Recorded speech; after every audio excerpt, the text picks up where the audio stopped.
अब मैं आपको जो घटना बताने वाला हूँ उसे सुनकर आप सोचने लगेंगे कि कोई व्यक्ति ऐसा कैसे सोच सकता है। इस घटना को सुनने के बाद में आप बिल्कुल हैरान हो जाएंगे कि दुनिया में ऐसे लोग भी होते हैं। यह बात बिल्कुल सच है, कोई भी बनावटी कहानी नहीं है। बात है सन 1995 की। अमेरिका में एक चोर था जिसका नाम था मैक आर्थर व्हीलर। इस चोर ने अपने चेहरे पे नींबू का रस लगा लिया और यह बैंक लूटने चला गया। इसने चेहरे पे कोई मास्क भी नहीं पहना। यह पूरे आत्मविश्वास से भरा हुआ था कि पुलिस इसे नहीं पकड़ पाएगी और उस दिन इसने 2 बैंकों को लूटा। जब यह बैंक लूट रहा था तो यह जानबूझकर सीसीटीवी कैमरे के सामने आता और अजीब अजीब चेहरे बनाता, जैसे कि इसे कैमरे का कोई डर ही नहीं था। इस चोर को पूरा विश्वास था कि पुलिस इसे नहीं पकड़ पाएगी, लेकिन पुलिस ने उसी दिन इसे पकड़ लिया। जब पुलिस ने पूछताछ की कि तुमने ऐसी हरकतें क्यों की, तो यह चोर बहुत ज़्यादा आश्चर्यचकित होकर उनसे कहने लगा कि यह कैसे हो सकता है, मुझे तुम कैसे पकड़ सकते हो, मैंने तो चेहरे पे नींबू का रस लगाया था। पुलिस ये बात सुनकर हैरान हो गई। पुलिस वाले ने उससे कहा कि चेहरे पे नींबू का रस लगाने से पुलिस चोर को नहीं पकड़ सकती क्या? तो यह चोर कहता है कि मैंने कहीं पर पढ़ा था कि नींबू के रस को जब स्याही में मिलाया जाता है तो उससे स्याही अदृश्य होने लग जाती है और उसका इस्तेमाल गुप्त नोट लिखने के लिए, सीक्रेट नोट लिखने के लिए किया जाता है। मैंने भी अपने चेहरे पे नींबू का रस लगा लिया, फिर मेरा चेहरा आपको कैसे दिख सकता है? यह बात सुनकर सभी दंग रह गए। तो यह घटना थी। इसमें एक व्यक्ति कहीं से आधी अधूरी जानकारी लेता है और उसे पूरा सच समझ लेता है और वह सोचने लगता है कि उसे सब कुछ आता है। वह पूरे आत्मविश्वास से भर जाता है। वह अपने आप पर बिल्कुल भी संदेह नहीं करता है। सीधे शब्दों में कहे तो वह चोर बिल्कुल मूर्ख था, लेकिन वह खुद को बहुत ज़्यादा बुद्धिमान समझ रहा था।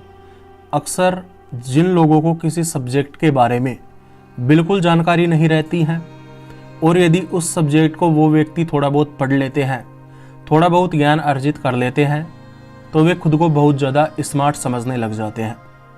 वे सोचने लग जाते हैं कि यह सब्जेक्ट तो बिल्कुल आसान है और वो पूरे आत्मविश्वास से भर जाते हैं। इस घटना को जब 2 मनोवैज्ञानिकों ने देखा जिनका नाम था डेविड डनिंग और जस्टिन क्रूगर, सन 1999 में उन्होंने एक प्रयोग किया। उन्होंने कुछ विद्यार्थियों का टेस्ट लिया और फिर सबसे पूछा कि उनके हिसाब से उनके कितने नंबर आ जाएंगे।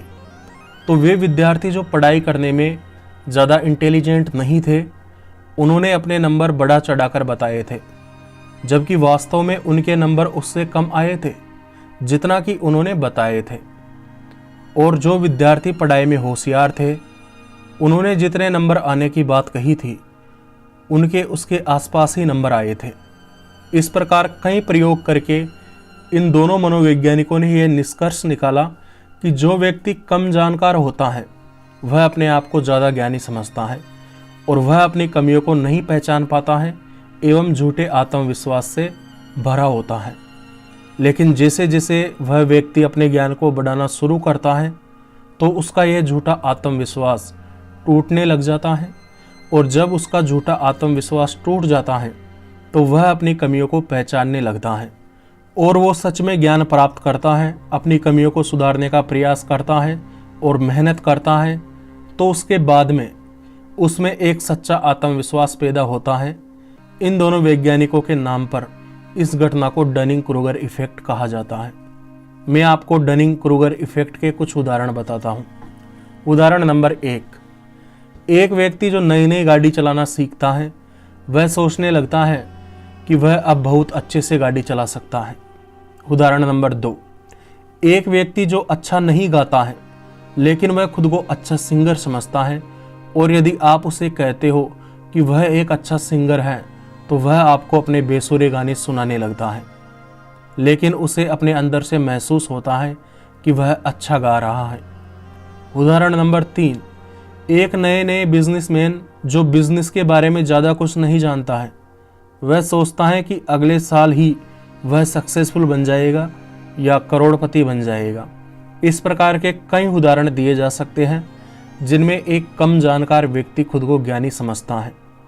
अब आपके अंदर एक विचार आ रहा होगा कि वह सब बात तो ठीक है लालचंद बीना, मेरे समझ में आ गया कि कमज़ोर व्यक्ति खुद को ज़्यादा बुद्धिमान क्यों समझता है या डनिंग क्रूगर इफेक्ट क्या होता है, लेकिन अब मुझे यह बताओ कि इस गलत फहमी से बच कैसे सकते हैं, इसका इलाज क्या है। खुद को बुद्धिमान समझने की गलत फहमी से बचने के लिए मैं आपको कुछ बातें बताता हूँ, उनका ध्यान रखना। पहली बात, आपको सच्चाई को स्वीकार करना चाहिए और आपको इस बात को स्वीकार करना चाहिए कि आप हर फील्ड के मास्टर नहीं बन सकते। इसीलिए जिन चीज़ों में आप एक्सपर्ट नहीं हैं उन चीज़ों के बारे में झूठा आत्मविश्वास नहीं रखना चाहिए। दूसरी बात है, हमेशा सीखते रहने का प्रयास करना चाहिए। कभी भी सीखना बंद नहीं करना चाहिए और यह नहीं सोचना चाहिए कि मुझे तो सब कुछ आता है, अब तो मुझे सीखने की आवश्यकता ही नहीं है।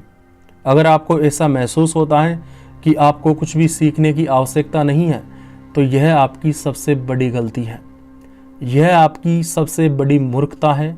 इस मूर्खता को जितना जल्दी हो सके उतना जल्दी खत्म कर दीजिए।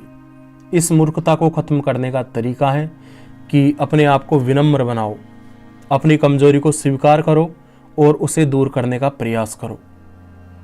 तीसरी बात है, नियमित रूप से अपना मूल्यांकन करना चाहिए, अपने ज्ञान की जांच पड़ताल करनी चाहिए कि आपसे कितना कुछ आता है और कितना कुछ नहीं आता है।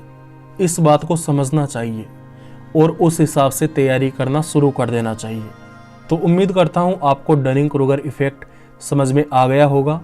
मैंने इससे बचने के तरीके भी बताए हैं, वो भी आपको समझ में आ गए होंगे। मुझे इतना दिल लगाकर सुनने के लिए आपका दिल से धन्यवाद।